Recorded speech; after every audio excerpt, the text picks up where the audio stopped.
November ಕ್ರಾಂತಿ ಬೆನ್ನಲ್ಲೇ ಮಾಜಿ ಸಂಸದ ಡಿಕೆ ಸುರೇಶ್ ಅಚ್ಚರಿ ಹೇಳಿಕೆ ನೀಡಿದ್ದಾರೆ.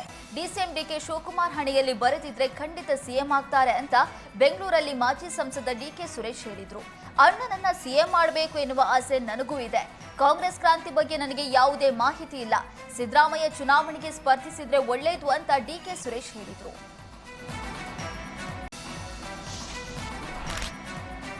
ರಾಜ್ಯ ರಾಜಕೀಯದಲ್ಲಿ ನವೆಂಬರ್ ಕ್ರಾಂತಿ ಕಿಚ್ಚು ಜೋರಾಗಿದೆ. ನಾಯಕತ್ವದ ಬದಲಾವಣೆ ಬಗ್ಗೆ ಸಚಿವ ಬೋಸರಾಜು ಪ್ರತಿಕ್ರಿಯೆ ನೀಡಿದ್ರು. ನಾಯಕತ್ವ ಬದಲಾವಣೆ, ಸಂಪುಟ ಪುನರಚನೆ ಬಗ್ಗೆ ಯಾರು ಮಾತಾಡೋದು ಬೇಡ. ಎಲ್ಲರೂ ಬಾಯಿ ಮುಚ್ಚಿಕೊಂಡು ಹೈಕಮಾಂಡ್ ಆದೇಶ ಪಾಲಿಸಬೇಕು ಅಂತ ಸಚಿವ ಬೋಸರಾಜು ತಿಳಿಸಿದ್ರು. ಎಲ್ಲರೂ ಬದಲಾವಣೆ ಮಾತಾಡ್ತಾ ಹೋದ್ರೆ ನಾವು ಬಿಜೆಪಿ ತರಹ ಆಗ್ತೀವಿ ಅಂತ ಬೋಸರಾಜು ತಿಳಿಸಿದ್ರು. ರೈತರಿಂದ ಮೆಕ್ಕೆಜೋಳ ಖರೀದಿಸಿದ್ದ ಜಮೀರ್ ಸಂಬಂಧಿ ವಂಚಿಸಿದ್ದಾನೆ. ಈ ಬಗ್ಗೆ ಕೇಸ್ ದಾಖಲಾದ ಬಳಿಕ ಪೊಲೀಸರು ಜಮೀರ್ ಸಂಬಂಧಿ ಅಕ್ಬರ್ನನ್ನ ಬಂಧಿಸಿದ್ರು. ಆದರೆ ಪೊಲೀಸ್ ಠಾಣೆಯಿಂದ ವಂಚಕ ಅಕ್ಬರ್ನನ್ನ ಸಚಿವ ಜಮೀರ್ ಬಿಡಿಸಿದ್ರು. ಇದರಿಂದ ಸಿಡಿದೆದ್ದ ವ್ಯಾಪಾರಿ ರಾಮಕೃಷ್ಣ ಸಚಿವ ಜಮೀರ್ ಅಹಮದ್ ವಿರುದ್ಧ ಕಿಡಿಕಾರಿದ್ರು. ಚಿಕ್ಕಬಳ್ಳಾಪುರದಲ್ಲಿ ಕಾರ್ಯಕ್ರಮದಲ್ಲಿ ಭಾಗಿಯಾಗಿದ್ದ ಸಚಿವ ಜಮೀರ್ಗೆ ಹಣ ವಾಪಸ್ ಕೊಡಿಸುವಂತೆ ರಾಮಕೃಷ್ಣ ಒತ್ತಾಯಿಸಿದ್ದಾರೆ. ರೈತರಿಂದ ಮೆಕ್ಕೆಜೋಳ ಖರೀದಿಸಿದ್ದ ರಾಮಕೃಷ್ಣ ಅಕ್ಬರ್ಗೆ ಮಾರಿದ್ದ. ಆದರೆ ರಾಮಕೃಷ್ಣಗೆ 1,89,00,000 ಹಣ ನೀಡದೆ ಜಮೀರ್ ಆಪ್ತ ಅಕ್ಬರ್ ವಂಚಿಸಿದ್ದ. ಹಣ ಕೊಡಿಸದಿದ್ದರೆ ಸಾಯುವುದಾಗಿ ಸಚಿವ ಜಮೀರ್ ಎದುರು ಆಕ್ರೋಶ ವ್ಯಕ್ತಪಡಿಸಿದ್ರು. ನಿಮ್ಮ ವ್ಯವಹಾರಕ್ಕೆ ನಾವೇನ್ ಮಾಡೋಕಾಗುತ್ತೆ ಅಂತ ಜಮೀರ್ ಕಿಡಿಕಾರಿದ್ದಾರೆ.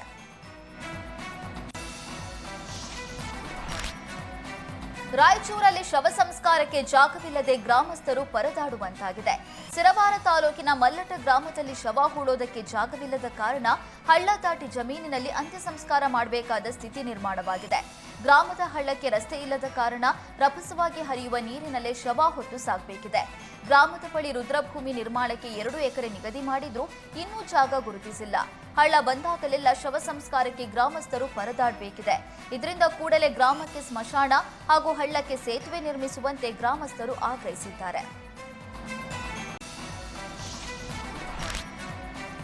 ಮೈಸೂರಲ್ಲಿ ಸರಕೂರು ಪೊಲೀಸರ ದೌರ್ಜನ್ಯಕ್ಕೆ ಜನ ಬೆಚ್ಚಿ ಬಿದ್ದಿದ್ದಾರೆ. ಪೊಲೀಸ್ ಕಾನ್ಸ್ಟೇಬಲ್ಗಳಾದ ಕೃಷ್ಣಯ್ಯ, ಸುನಿಲ್ ಎಂಬಾತ ಸೆಟ್ಲ್ಮೆಂಟ್ ಹಣ ವಸೂಲಿಗೆ ಬಾಡಿಗೆ ಕಾರಲ್ಲಿ ಆಗಮಿಸಿದ್ರು.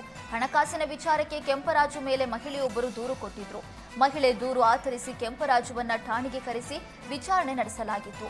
50,000 ಕೊಡುವ ಬದಲು 80,000 ಕೊಡಬೇಕು ಅಂತ ಕಾನ್ಸ್ಟೇಬಲ್ ಕೃಷ್ಣಯ್ಯ ವಿರುದ್ಧ ಕೆಂಪರಾಜು ಆರೋಪಿಸಿದ್ರು.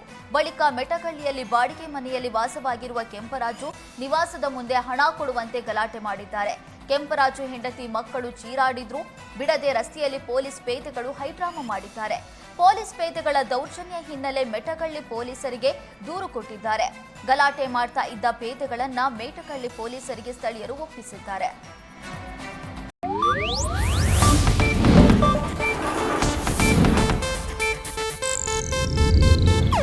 ಇದು ಏಷ್ಯಾನೆಟ್ ನ್ಯೂಸ್ ನೆಟ್ವರ್ಕ್ ಪ್ರಸ್ತುತಿ.